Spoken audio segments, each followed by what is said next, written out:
This video is going to help you explain how to fix the indentation for the MLA format on your Works Cited page.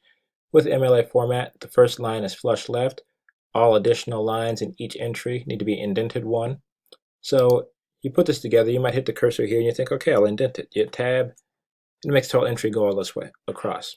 I can try to fix the whole thing pretty quickly. So what you're going to do is take your whole Works Cited page, highlight it, right click, go to paragraph. Once you're at paragraph, you need to do two things. First, you're going to set this after spacing to 0. There's just a little extra space to put in there that you don't need. And then go from special, take the none option off, and put it on hanging. Once you do that, it's indented to the right specifications. You hit OK. There you go. Your Works Cited page is formatted in terms of the indentations. Another video will explain how to do the actual Works Cited page.